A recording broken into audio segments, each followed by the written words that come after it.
There is something called as a genius in a human being. There is a competence here which is capable of what nature did over 1,000,000 years, like that, over the afternoon. If the necessary striving is there, you can make it into your conscious process. If you set up the necessary situation, success is an assured thing for that person.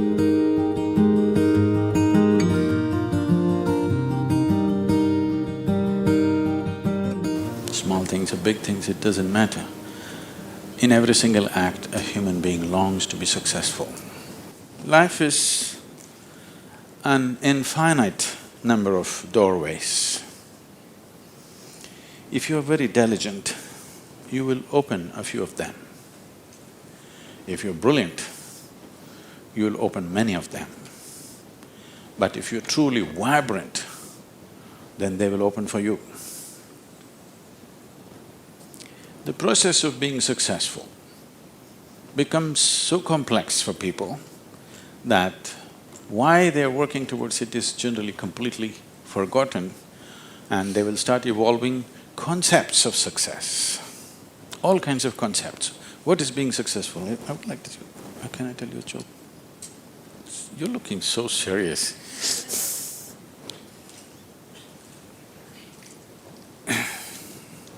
There was a man in India whose name is Shankaran Pillai.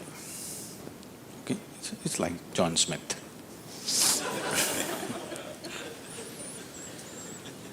His son came to United States. Obviously, an Indian young man means he's a software engineer. He went to Texas, Houston and started working there. Then he fell in love with a white American woman. He struggled because back home, this love affair is a crime. He struggled and struggled, then one day told his mother, then the mother informed the father, and the father exploded. He went back home to convince him, didn't work, because in India, if you have to get married, they're tracing your family tree for 5,000 years. They're looking at the genetic purity of the person that you're marrying. So somebody from somewhere else, a white woman from America, how can you marry her? What do we know about her genetics? Where does she come from? What is her lineage? Da, da, da. So no way to convince, he came back. And of course, when he came back again, he fell in love and they went ahead. Then the father disowned. Shankaran Pillai just disowned his son, I have nothing to do with you. But years went by and they had a boy. And the boy's picture from the day he was born, it was on the Facebook, and the wife sticks it in his face, and the little baby, and it's growing up every day and all the things. Slowly, you have disowned the son, but the grandson is a different matter. Slowly, within a matter of 1-2 years, he completely fell in love with this little baby that he has not seen. Things happened and people started coming from America, those who were traveling. Oh, you must see your grandson. You not seen him? Oh, you must see him, this is the fruit of your life. Slowly it caught him. Then he decided he's not going to see his son's face. He'll come to America and only see the grandson's face. And of course he's not going to look at that white woman. Then he came to America and a 7-year-old boy, full of energy, they're living on a small ranch, he's all over the place doing all kinds of things. He completely got washed away by this little fellow. Then this little boy one day said, "Grandpa, come, I'll show you my archery skills." He took him to the barn inside and he went into the barn and there he saw 8 targets, all of them with the arrow in the bullseye.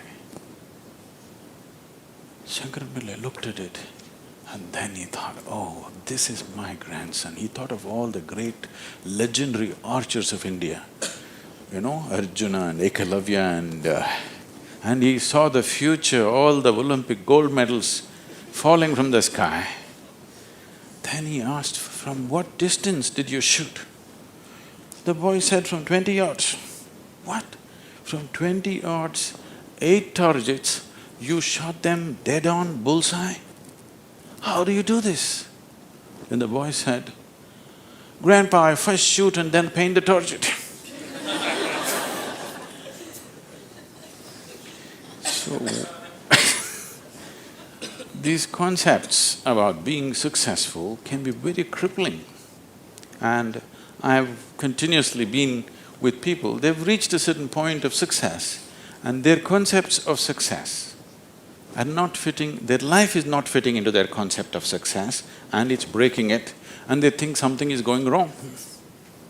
It is not going wrong, they're just getting better, situations are pushing them on, but their concept is breaking up, so they're suffering their success. You will see any number of people going through these kind of things. When we talk about success, I'm sure all of you must be already having plans as to how to unfold this success in your life. Made your plans. Plan is good, but plans again can get caught up in things because you plan from what you know today. Nobody can plan from something that you do not know. Your plan means it is an exaggeration of today as a tomorrow. Right now you're here at a certain level, now you think, my plan means this must be 10 times more in this many years or whatever, or 100 times or 1,000,000 times or whatever. But plan is just essentially an exaggeration of what is today. Maybe there is a certain logic to it, maybe there is a certain understanding of the logistic attached to it, but essentially it's an exaggeration of today. That means in many ways it's ruled out whatever other possibilities which are not yet in your experience. In Pennsylvania, you heard of the Pennsylvania floods? Pennsylvania has floods, you know.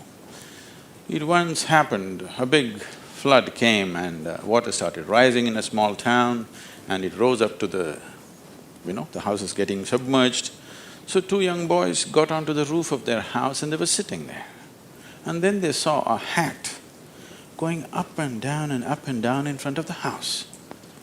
One of the boys asked, "What is that? Why is that hat going up and down?" So the other boy said, "Don't worry, it's my dad.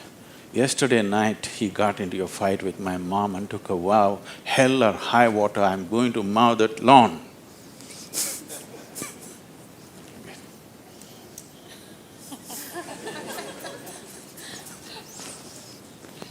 So, plans can be debilitating. It's good to have a plan, but it's more important that you have a purpose. If you have a purpose, plans will evolve, things will happen, plans will fall apart, new things will come up. Whatever has to happen will happen. If you hold on to a certain purpose, other things will just serve that purpose.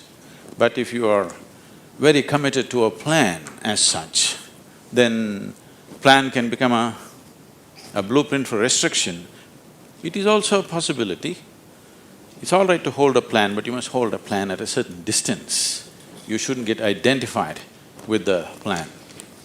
The process of success. See, essentially success is a desire in every human being. You can put some fire into it and make it your passion. But if it becomes a need within you, that you must be successful, otherwise you will suffer, then you are heading for a problem, a serious problem. Our passions can turn into poison if we start becoming resentful for the non-fulfillment of those passions.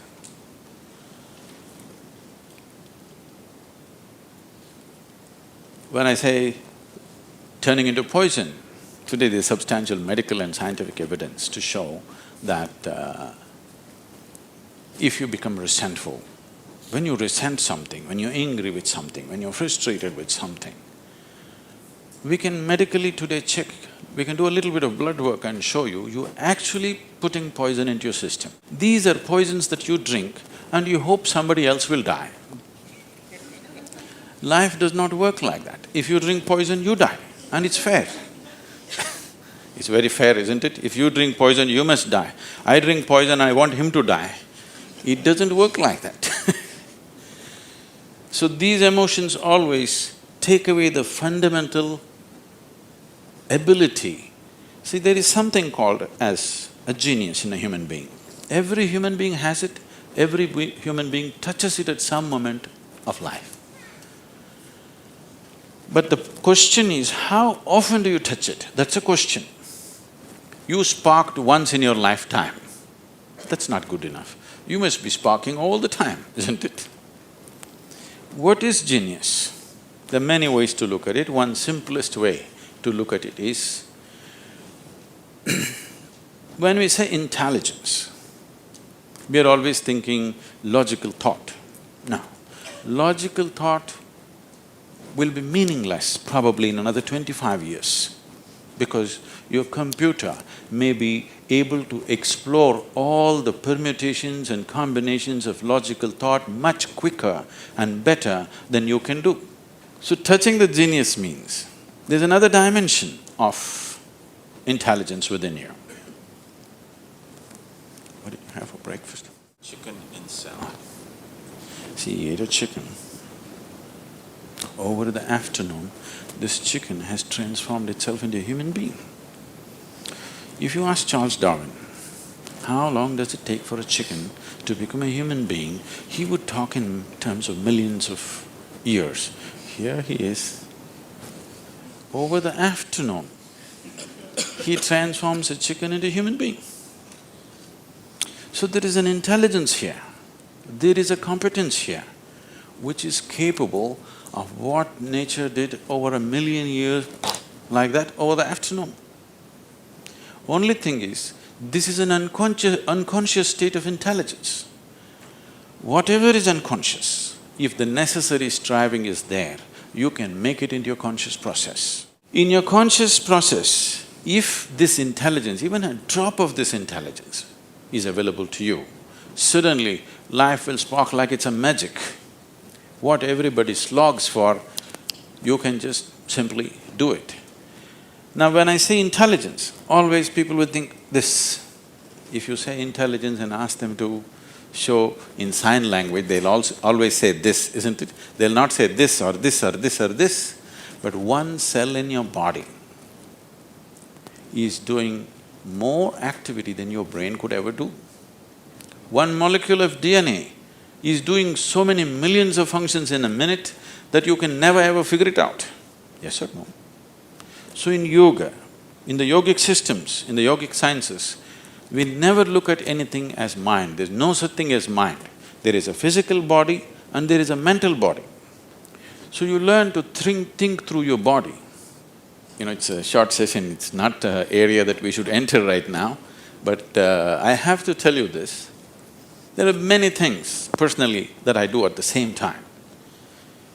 Now people come and tell me, just now I'm entering the session, somebody comes and tells me, Sadhguru, these building plans have to happen, because we do everything ourselves. Now by the time I get out, I'll have the building plan ready as I'm speaking here, because 12 to 14 channels actively keep going on in my head. It is not just in the head, you learn to think through your body. Learning to think through your body will never give you a headache, that's the best part of it.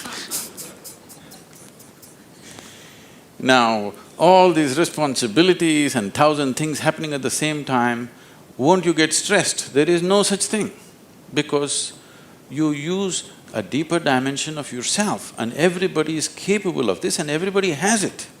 You may not have the same level of intellect as somebody else has. That is always subject to person. But all of you eat, if you eat a carrot, you can digest it. That means you have another dimension of intelligence. Yes? If you set up the necessary situation that everything that's there within the system is available for you, success is an assured thing for that person.